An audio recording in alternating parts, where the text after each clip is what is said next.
लो भाई नाकाम हो गई कलमाए हक बुलंद करने की जो तालीमात हासिल की हैं, नामुराद हो गई मकसूद हयात की जो हिदायत हासिल की हैं। लिहाजा अशरफुल मखलूकात को जगाने के लिए आज मैंने गधे की खिदमत हासिल की है।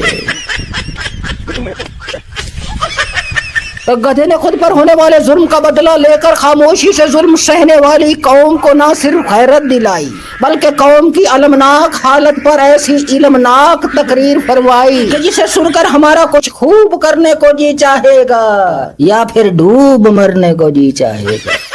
गधे ने फिक्र अंगेज खताब करते हुए फरमाया कि आए अशरफुल मखलूकात, यूं तो रुतबे में तुम मुझसे कहीं बुलंद भी हो, बाशऊर भी हो, अक्लमंद भी हो, मगर बताओ तुम मेरी तरह गैरतमंद भी हो। लगता है सोया तेरा जमीर है या गुलामी की अखीर है कि तू इतनी हकीर है कि डाकू तेरा वजीर है। डाकू तेरा वजीर है, वारदातियों के हाथ तेरी तकदीर है, और वो वारदातियां तेरे जज भी खुद हैं, वकील भी खुद, दलील भी खुद, फैसला भी खुद, अपील भी खुद, मुख्तसर ये कि मुख्तसर भी खुद, तफसील भी खुद है। और तुम पर जवाल है, ना सिर्फ तेरे इंसानी हकूक का बुरा हाल है, तेरी इस्ते पामाल है, बल्कि तेरी पहुंच से दूर घी तेल आटा चीनी दाल है। मगर जबान पर तेरी कोई सवाल नहीं, तुझे जरा सा भी मलाल नहीं। गधे मियां ने अपने फिक्र अंगेज खताब में मजीद फरमाया कि ये तुझे लूटकर गैर मुल्क में अपने बच्चों के लिए जायदादें बना रहे हैं और तुम्हारे बच्चे रोटी की तलाश में गैर मुल्की समुद्रों में डूब के मर रहे हैं। इनकी औलादों के बैरूने मुल्क महल बन रहे हैं और तुम्हारी औलादों के नसीब में अपने ही मुल्क में कब्र भी नहीं। अफसोस कि तुम्हें खबर भी नहीं। जिन्होंने बार बार गरीबों, मजदूरों, मेहनत कशों, औरतों, बच्चों की आंखों की पुतलियों में जगने वाले ख्वाबों को तोड़ा, रुलाया, सताया, तुमने उन्हीं लुटेरों को बार बार अपनी नंगी पीठ पे बिठाया। करप्ट और बुज़दिल हुक्मरानों का बोझ खुद सहने वाली और खोता मुझे कहने वाली ऐ अशरफुल मखलूकात, ये है तुम्हारी औकात।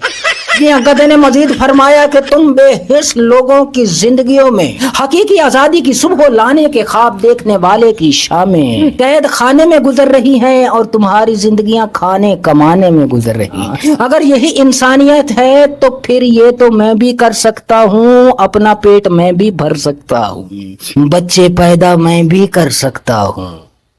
तो सजनों, बेलियों, भाइयों, बहनों, करंट सूरत हाल पर गधे ने ये तकरीर फरमाई है। जैसा कि आप जानते हैं कि एक बहन अपने भाई से मुलाकात के लिए दर बदर की ठोकरें खा रही है और आखिरकार वो एक अदालत में जा पहुंची ताकि जज साहब को बता सके कि भैया तुम्हारे हुक्म के बावजूद हमें हमारे भाई से नहीं मिलने दिया गया, तुम्हारी ये औकात है, लिहाजा उन पर तौहीन अदालत लगाई जाए। जैसे ही जज को पता चला मोहतरमा आ रही है, जज साहब पिछावड़े से निकल लिया और तुहीन अदालत किस अदालत की तुहीन?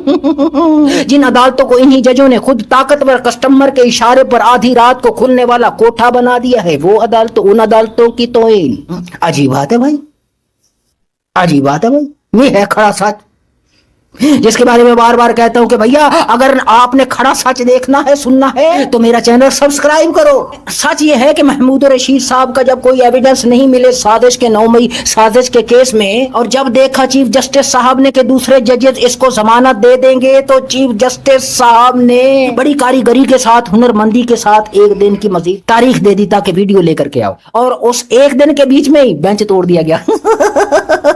अब नया बेंच बनेगा, फिर नए सिरे से नए जजेस आएंगे जो नए अभी भर्ती किए हैं। वो चीफ जस्टिस साहब के हम नवाला, हम प्याला और हम ख्याला होंगे और फिर केस मर्जी के मुताबिक चलेगा है। ये तो था सच, मगर अब आपको खड़ा सच बताता हूँ। खड़ा सच ये है कि हमारे चीफ जस्टिस साहब अवाम को इंसाफ ना देने के अवाम से 25 से 28 लाख महाना लेते हैं। ये है खड़ा सच, ये है खड़ा सच। खड़ा सच देखना चाहते हो तो मेरे चैनल को सब्सक्राइब करो। खड़े सच की मजीद डेफिनेशन आप जानना चाहते हैं तो यूं समझ लीजिए कि एक तो सच होता है जो न्यूट्रल होता है, जो सच होता है मगर न्यूट्रल होता है, मगर जो खड़ा सच होता है वो ना सिर्फ सच होता है बल्कि हक के साथ खड़ा भी होता है, वो न्यूट्रल नहीं होता। وہ نیوٹرل نہیں ہوتا, منافق نہیں ہوتا, وہ کھڑا سچ ہوتا ہے. ہمارا سچ نیوٹرل نہیں ہوگا, ہمارا سچ حق کے ساتھ کھڑا ہوگا, ہمارا سچ ظلم کے خلاف کھڑا ہوگا, سٹینڈ لے. لہٰذا ہمارا چینل سبسکرائب کیجئے اور کھڑا سچ دیکھیے. اور مزید کھڑا سچ آپ کو بتائیں, یہاں کی لائٹ چلی گئی ہے اور میں پسینوں پسینی ہوئے جا رہا ہوں. لہٰذا ملتا ہوں آپ کو اگلی ویڈیو میں. جب تک آپ میرے چینل کو سبسکرائب کریں, ویڈیو کو شیئر کریں, لائک کریں, کمنٹس کریں.